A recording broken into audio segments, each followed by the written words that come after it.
Assalamualaikum warahmatullahi wabarakatuh. Hai, pada kesempatan kali ini, saya akan membahas tentang manfaat distribusi sampling. Namun sebelum itu, kita perlu memahami terlebih dahulu konsep dasar dari distribusi sampling itu sendiri. Konsep. Dalam penelitian, kita sering menghadapi keterbatasan waktu dan biaya, sehingga tidak memungkinkan untuk meneliti seluruh populasi. Oleh karena itu, kita menggunakan sampel sebagai perwakilan dari populasi. Namun, satu sampel saja belum tentu cukup untuk menggambarkan populasi secara akurat. Yang selanjutnya, ada pengertian distribusi sampling. Distribusi sampling adalah distribusi dari nilai statistik yang diperoleh dari banyak sampel yang diambil dari populasi yang sama. Artinya, kita tidak hanya melihat satu hasil sampel, tetapi kumpulan hasil dari banyak sampel. Rata-rata distribusi sampling sama dengan rata-rata populasi. Artinya, distribusi sampling tidak bias dan bisa mewakili populasi. Yang selanjutnya ada standar error. Standard error adalah ukuran yang menunjukkan seberapa besar penyebaran hasil sampel. Jika ukuran sampel kecil, maka hasilnya cenderung lebih bervariasi. Sebaliknya, jika ukuran sampel besar, maka hasilnya lebih stabil. Jadi, semakin besar sampel, semakin akurat hasilnya. Yang selanjutnya ada teorema limit pusat. Konsep yang paling penting adalah teorema limit pusat. Teorema ini menyatakan bahwa jika ukuran sampel lebih dari atau sama dengan 30, maka distribusi sampling akan mendekati distribusi normal. Hal ini tetap berlaku, meskipun data populasi tidak berdistribusi normal. Variabilitas sampling. Setiap sampel pasti menghasilkan nilai yang berbeda-beda. Perbedaan ini disebut variabilitas sampling dan merupakan hal yang wajar dalam statistika. Justru dari perbedaan tersebut, kita bisa memahami pola dari populasi. Yang selanjutnya ada manfaat distribusi sampling. Digunakan untuk estimasi parameter populasi, uji hipotesis, membuat interval kepercayaan, pengambilan keputusan statistika. Yang selanjutnya, ada ciri-ciri distribusi sampling. Ciri distribusi sampling. Memiliki rata-rata RUS, memiliki standar deviasi. Bentuknya sering mendekati normal, bergantung pada ukuran sampel color. Baik, terima kasih atas penjelasan dari pembicara pertama. Selanjutnya, saya akan melanjutkan materi mengenai jenis-jenis distribusi sampling. Dalam distribusi sampling, terdapat beberapa jenis yang perlu kita pahami, karena masing-masing digunakan sesuai dengan tujuan penelitian dan jenis data yang kita olah. Adapun jenis-jenis distribusi sampling yang akan saya jelaskan meliputi distribusi sampling rata-rata, proporsi, serta distribusi sampling selisih antar kelompok. 1. Distribusi sampling rata-rata, mean. Distribusi dari nilai rata-rata, mean, yang diperoleh dari beberapa sampel. Rata-rata dari semua sampel ini biasanya akan mendekati rata-rata populasi, apalagi jika jumlah sampel besar. Contoh, menghitung rata-rata kepuasan nasabah dari beberapa kelompok sampel yang berbeda. 2. Distribusi sampling proporsi. Distribusi dari persentase atau proporsi dalam sampel digunakan ketika data berbentuk kategori, misalnya puas atau tidak puas. Contoh, 60% nasabah dalam sampel merasa puas terhadap layanan bank syariah. 3. Distribusi sampling selisih. Digunakan untuk melihat perbedaan antara dua kelompok sampel.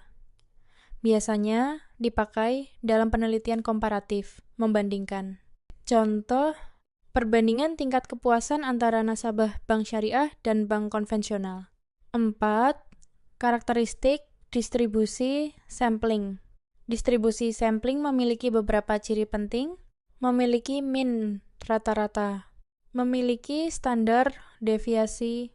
Bentuk distribusinya bisa mendekati normal jika sampel cukup besar. Ini penting karena banyak metode statistik menggunakan asumsi distribusi normal. 5. Hal yang mempengaruhi distribusi sampling.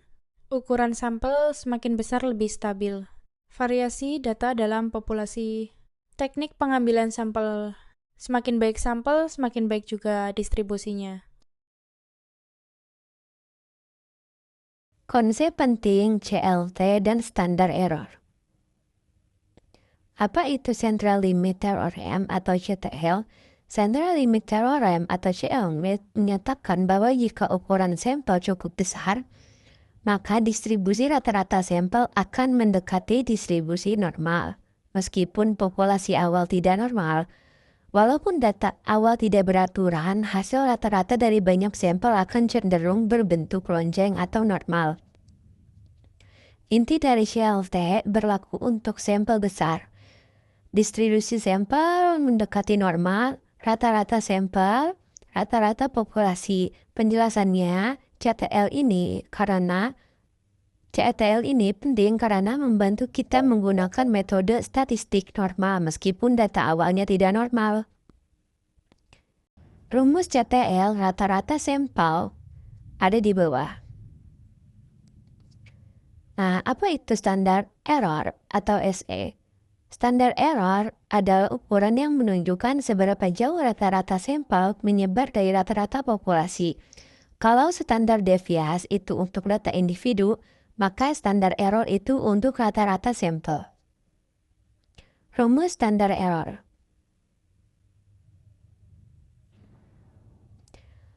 Adapun hubungan CLT dan standar error, yaitu CLT menjelaskan untuk distribusi normal, sedangkan standar error untuk mengukur penyebaran distribusi penjelasan. CTL ini memberitahu bentuknya, sedangkan standar error memberitahu seberapa lebar penyebarannya.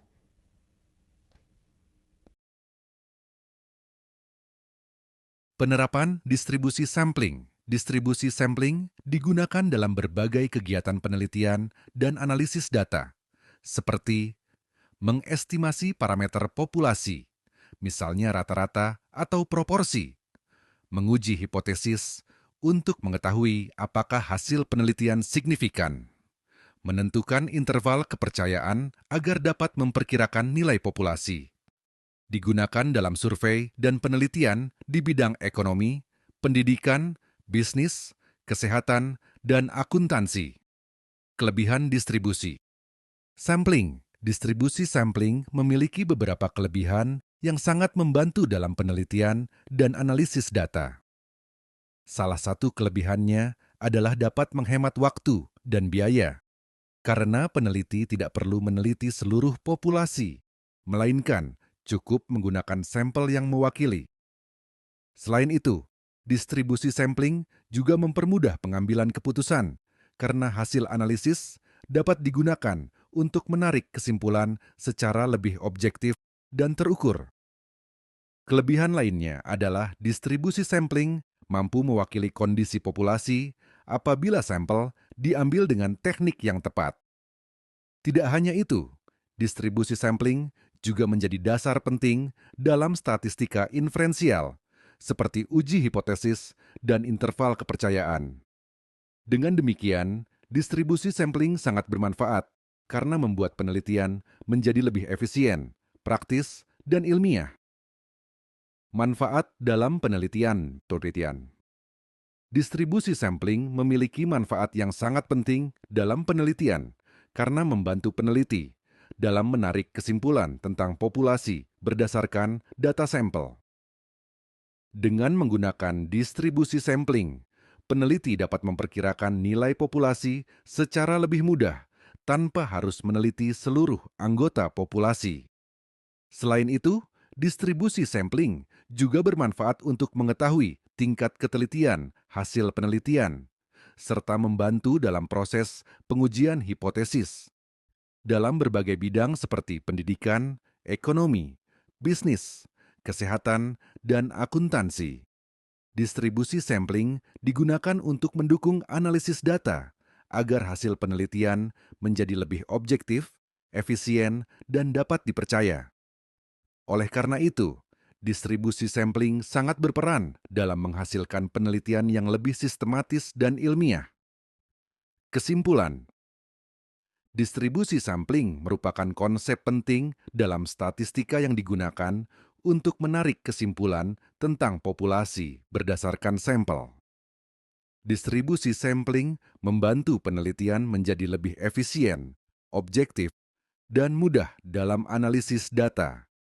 Oleh karena itu, distribusi sampling sangat bermanfaat dalam berbagai bidang penelitian.